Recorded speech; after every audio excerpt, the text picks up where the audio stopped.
काजल हिंदुस्तानी की ओर से भारत माता की जय, वंदे मातरम।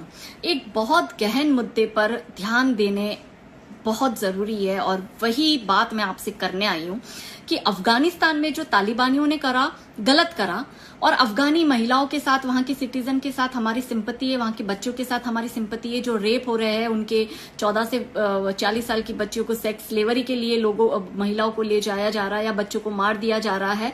गलत हो रहा है, नहीं होना चाहिए और इस पे पूरे विश्व को एक होकर आकर बात करनी चाहिए और खुल के बोलना चाहिए। लेकिन सबसे बड़ा सवाल मेरा ये है कि ये जो 56 इस्लामिक मुल्क जिन्होंने मिलकर OIC करके ऑर्गेनाइजेशन ऑफ इस्लामिक कंट्री का एक पूरा ग्रुप बनाया है, ये लोग क्यों चुप है? ये अब कहां है? ये क्यों अपने ही मुस्लिम भाइयों की मदद करने नहीं आ रहे? और ये लोग क्यों ये एक्सपेक्ट करते हैं कि नॉन इस्लामिक कंट्री जो है वो मदद के लिए आगे आए? चाहे आप सीरियन रेफ्यूजी की बात करो, ईरानी रेफ्यूजी की बात करो, बांग्लादेशी रेफ्यूजी की बात करो, रोहिंग्याज रेफ्यूजी की बात करो, इन हर जगह आपने एक कॉमन चीज नोटिस करी कि ये सारे के सारे रेफ्यूजी स्टेटस लेने के लिए गैर इस्लामिक मुल्क में ही क्यों जाते हैं?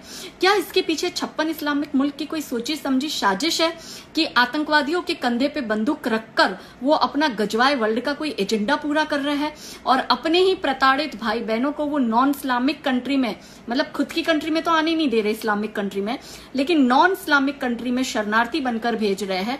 और यही लोग कुछ वर्षों के बाद ये कहते हैं कि किसी के बाप का ये देश थोड़ी है और स्टेटस भी मांगते हैं नागरिकता का या जो भी है। ठीक है, ह्यूमन राइट्स की हम बात करते हैं और जरूरी भी है, लेकिन ये ह्यूमन राइट्स का ठेका हर बार हम लोग क्यों ले? क्यों ये 56 इस्लामिक मुल्क अपने ह्यूमन राइट्स के ठेके नहीं लेते?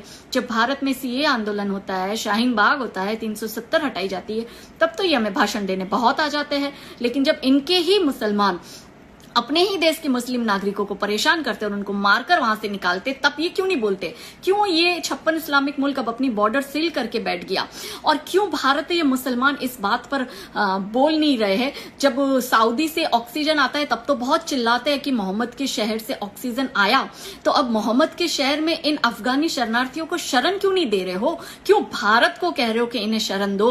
तो ये जो आपका गजवाए वर्ल्ड का एजेंडा है ना, ये मैं दुनिया के सामने लाके रहूंगी और ये असलियत बताऊंगी कि ये लोग सिंपैथी पा पा के नॉन इस्लामिक कंट्री में घुसकर उसको इस्लामिक देश बनाते हैं और इसी तरह से अपने गजवाए वर्ल्ड का एजेंडा पूरा करते हैं और इनमें इनका साथ देते हैं ये 56 इस्लामिक मुल्क पूरे के पूरे। इसलिए ये साजिश को समझिए, क्योंकि ये साजिश जो है वो बहुत बड़ी है। जय हिंद।